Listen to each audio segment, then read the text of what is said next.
65. And I just have to say that when I met my father 12 years ago, it was like putting together pieces of a puzzle, and hearing all these stories are like putting together pieces of a puzzle. Because I have to say, I was in trouble my whole life. I was adopted, and my parents were from the Midwest, from a little farming community, and they could not understand why I did the things I did, and now I know why.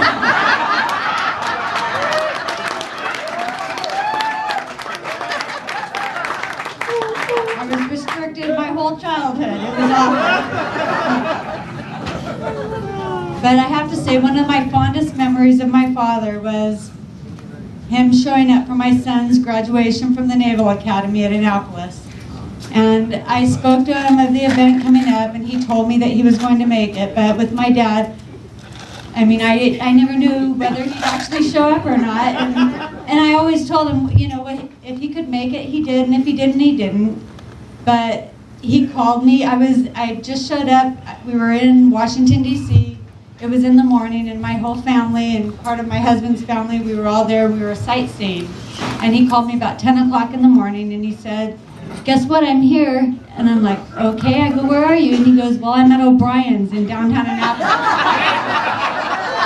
And I said, "Well, Dad, we just got to Washington, D.C., and we're sightseeing for the day." And he goes, "Oh, don't worry about it." And I go, "Well, where are you staying?" And he goes, he goes, "Call me when you get back into town, sweetheart." And I said, "Okay."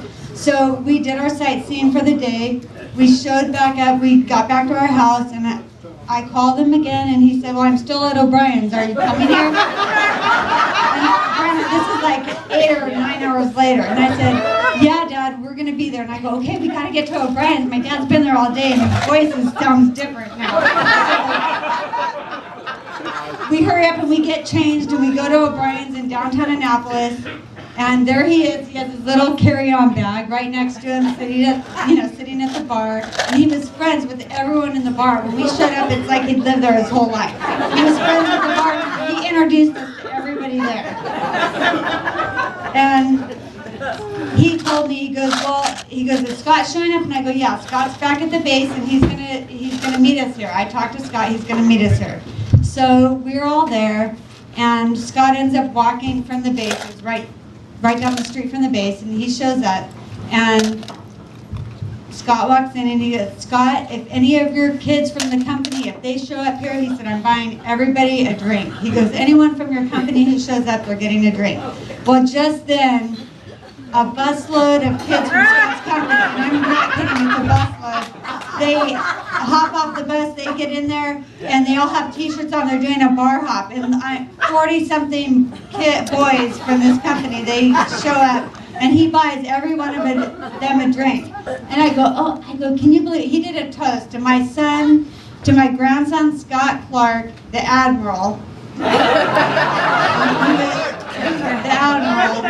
He did a toast to him, and he bought every one of those kids a drink, and they all cheered to my son, Scott Clark, who's not here tonight. He's on deployment right now. But my dad said, "Don't worry about it. It's all on John's card."